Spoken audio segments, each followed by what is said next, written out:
What's going on, Nerd Army guys? Welcome to the newest episode of Nerdsmerized. Today, guys, we are going to continue on our episodic adventure into the world of Game of Thrones. Today, guys, we are going to be exploring episode number 3 from season number 2, titled, What is Dead May Never Die. So, guys, let's get right into it. So we start off with the old man throwing Jon at the commander's feet and saying, "This motherfucker," like basically going off on Jon. And the commander makes Jon go outside, and then he joins him and tells him, "You know what? It's none of our goddamn business what this guy does with his children. It's not our business. He's a wildling that lives outside the wall, and we need him. He has helped so many of our rangers, including your Uncle Benjen over the years, survive the cold nights outside the wall. So pull your shit out of your ass, pull your goddamn head out of your ass, whatever you gotta do, and stop fucking with this guy. We need him. Regardless of how much of a piece of shit he is, we need him." Bran's still having some crazy dreams. Hodor wakes him up. And yeah, I mean, Bran is going through some shit right now. Then we see King Renly having a tournament, and his little precious Loras that he loves to shave or be shaved by is also competing in this tournament, and it's pretty cool. But then we see a knight go ahead and whoop Loras' little ass, like hardcore. And then the knight reveals herself to be Lady Rianne. She's a mountain of a female. She is a beast, and she whooped the shit out of Loras. The king gives her whatever she wants. "You have anything in my power, any wish you want granted." Like, she wants to be one of his royal guards, someone that's one of his main guards, and she pledges her life to the king, and he's like, "Shit, yeah, no problem, girl, let's do this." And everyone's kind of shocked because it's a female taking on the knight's role, and it's pretty badass, but I'm stoked. Renly, you a G. So then Catelyn actually meets with King Renly and gets an audience with him, and he assures her, "I swear to you, Catelyn, your husband will be avenged, and I will kill Joffrey and all the Lannisters for what they did to him." Which is pretty badass. Renly is standing up for the badass Ned Stark, and I love that about him. He's a good guy. He tells him, "I have over 100,000 men, and I'm going to kill Joffrey. Don't trip."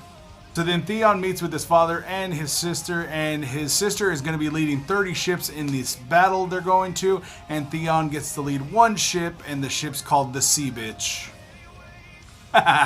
Then Theon goes off on his dad, and his dad kind of storms out after Theon says, "You know what, motherfucker, you gave me away, bitch. I didn't ask to go, I was a kid, you gave me away. Why don't you be a man and fucking get your son back? But no, you were a bitch and you gave me away."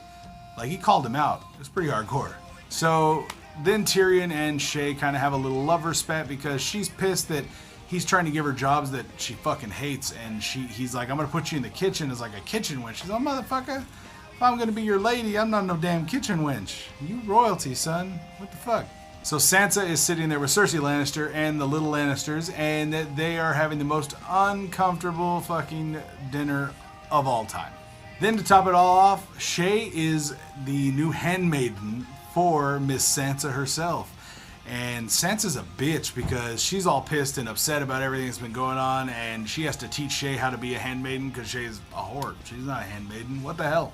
Then we see Tyrion laying a bunch of different lies around all the different council members and starts a little scheme under the radar to all these guys. It is so cool because it is so precise and so well laid out. It's just seeing who's gonna crack first, who's gonna tell the fucking lie so he can see who lied in the first place. It's pretty awesome, and it's pretty ingenious. So then Loras and Renly meet up, and they're about to smash, and then Renly kind of pisses Loras off, so Loras like, "No, motherfucker, I'm not giving you no booty."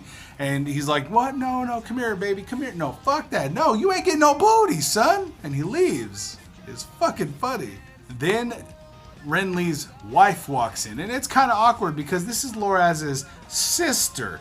Okay, so he's fucking her brother. Yeah, it's pretty intense, but yeah, so she walks in and she's like, "Yeah, like, let's do this. We need to have a baby. Our enemies don't think that we're gonna have a baby."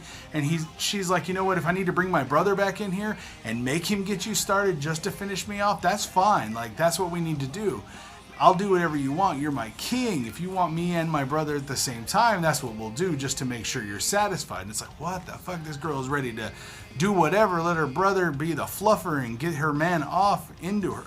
It's nuts, guys. It's getting crazy in here. So So then Tyrion, with all his lies, weeds out the traitor and weeds out the liar and takes care of some business. And his sister is freaking pissed. She is so furious that he's handling business like this and taking these motherfuckers out, taking out members of the council. It's awesome.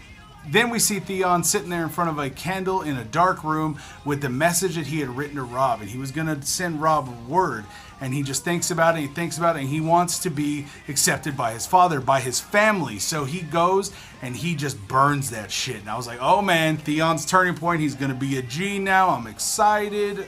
Ugh, can't wait. Then we see Theon in the water of the Iron Islands taking his pledge in front of his father, his family, and everyone else. And now he's finally earning some respect in his father's eye. It appears so. So hopefully Theon gets a little bit more respect and gets more than just the sea bitch. So Tyrion goes and he gets his traitor and finds his traitor out and calls this motherfucker out, goes to the room, whoops his ass, takes him away, puts him and locks him up. And yeah, his sister's gonna be pissed because that's her little bird that's just telling her everything that anyone says. But then one of the little boys is actually killed by some of the guards during this little tussle, and we're looking for a boy named Gendry. He had a bullhead helmet, and you're all, you just killed Gendry. Arya thought fast to kind of cover up Gendry's identity.